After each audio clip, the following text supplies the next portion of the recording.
civil rights, and biblical law. And then we do it from the scriptural perspective. That's 8 schools in all. The law school is a private, non-commercial, non-profit, non-sectarian law school. It is open to individuals, but by prearrangement. The law school conducts a homeschooling program for adults on compact disc, and the Law Hour website is updated every week. It has our radio log schedule and archives, and that can be accessed to the website as well at georgegordon.org. That's georgegordon.org. And all of these Law Hour programs are archived on the Internet by title and date for your listening convenience, and the Law Hour is an educational service brought to you in the public interest. Now, the law school offers a free 4-hour introductory CD package. That's the place to start. Be sure to order yours by calling the law school at 417-273-4967. Again, that's area code 417-273-4967. Now, the sources of information that we use on this program are true, accurate, and correct to the best of our knowledge and belief. The Law Hour and Editorial Review gives credit to those authors and publications that we use on this program, and we often endorse or recommend books, papers, periodicals, and newsletters to our listeners. Now, these endorsements and recommendations that we give out don't mean that those authors or publications that we endorse are necessarily going to reciprocate. Keep in mind that most of these authors and publications cited here on the Law Hour may be hostile, political, religious, economic, sectarian, racial, or ethnic partisans, and their viewpoint may not be totally endorsed by the Law Hour and Editorial Review either.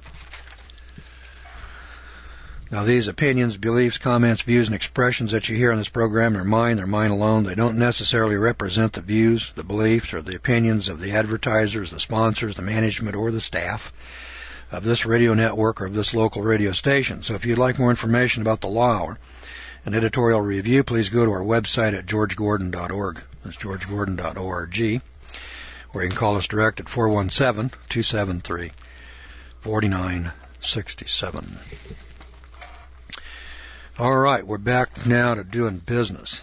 Now, there's a big difference between private business and public business, and so when we go to public school, the first plank to the Communist, 10th plank to the Communist Manifesto tells us what the purpose for this free education in public school is all about, which is anything but free, by the way. But then, leaving that question aside, it's to teach and train you to be a productive employee, to plug you in to the military-industrial complex, to plug you in to the governmental taxation system. It's to turn you lawyers and doctors and professionals into cash cows so that you can pay tens of thousands of dollars a year that you collect from your clients and turn that over to the government, to run the government. Well, that's all well and good, and if that's what you want to do, well, then get after it. But, down here on the bottom line, what we all want to do is to keep more and more of what we work for and create and produce so we can spend it on ourselves. And that's just selfishness. Selfishness. And that's what I am. I'm just totally selfish, and I want to keep all that I make and all that I create and produce, and I want to spend it on myself. I don't want to spend it on you. I don't give a damn about you. I want to care about me. I'm selfish. I don't deny it. So if you're anything like I am, you're probably just about as selfish as I am. Now, of course, Mr. Rogers and Barney and Sesame Street and Big Bird and Ernie and Bert and all those guys, they told you, oh, no, you want to share your toys. Hell, I don't want to share my toys. Go get your own. Just like I did. And so we get caught up in this system. We go to the public school and learn how to share our toys. We learn how to be communists, and then we end up being poor, and then our houses are being taken away from us, and a lot of us want to know, well, what happened? Now, the first thing that I hear about home ownership, where would I live if I don't buy a house? Where would I live if I didn't buy a house? So let's just try building our own house. A $50,000 house costs $25,000 to build. I'm a general contractor. So when I build a house and I sell it for $50,000, it costs me $25,000 to build it. Now, when you buy with an 8.5% fixed rate mortgage for 30 years, you buy one house for you and two houses for the banker at the same time. Now, I hope you build your own house for $25,000. That's one house for you and five more for you. No matter how much money you make, you spend it all. And the man that makes $100,000 a year spends it all. The same as the man that makes $50,000 a year, he spends it all. The man that makes $25,000 a year spends it all. The man that makes $12,500 a year spends it all. If you'd learn to save half, cut your living standard by 50%, If you're making $20 an hour, you live as if you were making 10. If you make $50, live like you did when you made 25. Stop paying income tax, stop paying insurance, stop paying interest. You practice strict liability, no usury, tithe. Pay your tithe to God. And in less than 3 years, you'll have the cash to build your own home. In 6 years, you'll have enough money to pay retail and have your house built for you. So at the end of 3 or at the end of 6 years, you'll own your own home free and clear. Then the next 24 years will be a profit to you instead of a loss. Instead of making that house payment for the next 24 years to the banker to buy 2 houses for the banker, you're going to buy 1 house for you. And you're going to own it free and clear, and then you're going to keep making those payments, putting it into your own savings, and then you're just going to keep building houses. I told you about this Henry Moore, didn't I? And this Henry Moore did just exactly that. He graduated from high school. He was 2 years behind. He wasn't the swiftest marble in the drawer, the sharpest marble in the drawer, and he built 7 houses, 1 for himself and 6 more. Went to my 50th class reunion. Here's Henry Moore. He's got 6 houses rented out. I don't know what the rents were. I didn't ask him, but my guess is probably making, $700,000, $800,000, $900,000 a month rent.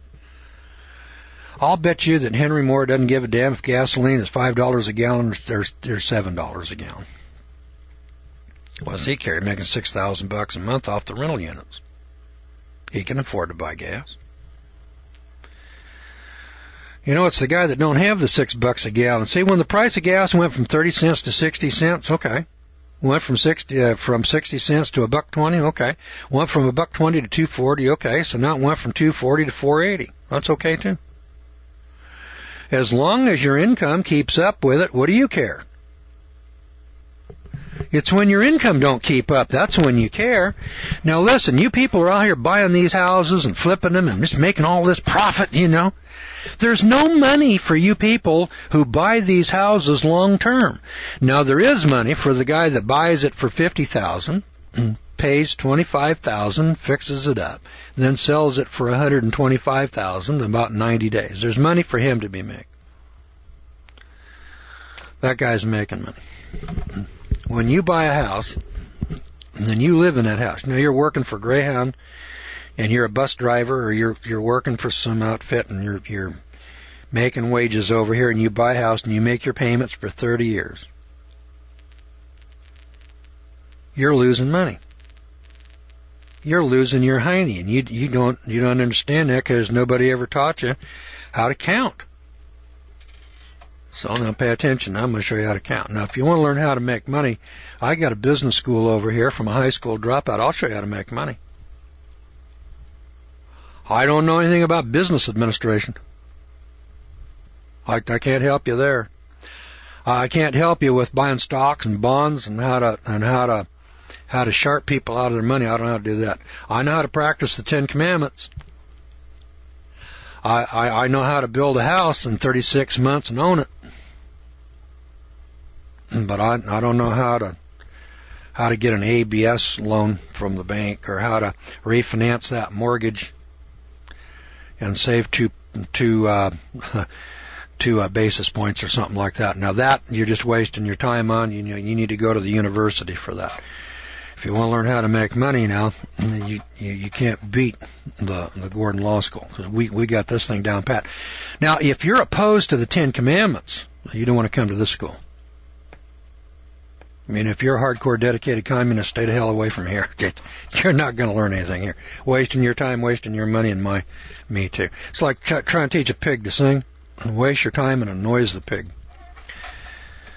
So let's take a house over here. You got a clean piece of paper?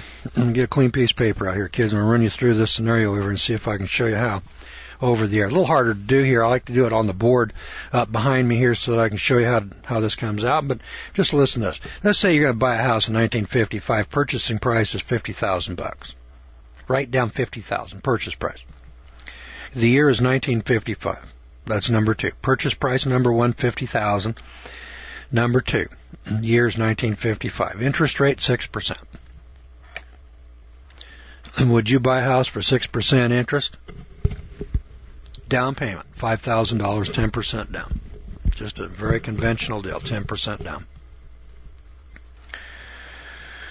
Monthly payments, $300 a month. I'm rounding these off. It's actually $297. There's odd numbers in here, but just round it off. It's close enough. Monthly payments, number 4. Or number 5. Number 4 was down payments, $5,000. Number 5, monthly payments, $300 a month. All right. Now, the total interest on this transaction for 30 years. You're going to finance this house now for 30 years. Total interest paid $62,100. Now, that's a 6%. At 8.5%, you're going to pay double that. See, when the interest rate goes up 1 or 2 percentage points, it doubles the total amount of cash out of pocket. It's called the miracle of compounding. The miracle of compounding. And when they didn't teach you how compound interest works in public school, they did you a great disservice. That's why you're unable to make your payments today. You were unable to calculate how much this house was going to cost you. So you listened to the salesman, and he lied to you. I'm watching this on TV at night. You know, the reporter, he's asking this person, you know, why it is that they got into trouble. Well, they told me at the bank. Well, the real estate man said. I mean, these poor people have been listening to Mr. Rogers for so long that they thought everybody tells the truth. I mean, these people are so damn naive. They believe that the salesman's telling them the truth, that the salesman is their friend, that the policeman's their friend, that the IRS agent is their friend. Honest to God, they believe that. And then they get raped, robbed, and pillaged, and they're just standing there with shocked indignation. Oh, I just can't believe that Mr. Rogers lied to me. Hell, that's his stock and trade.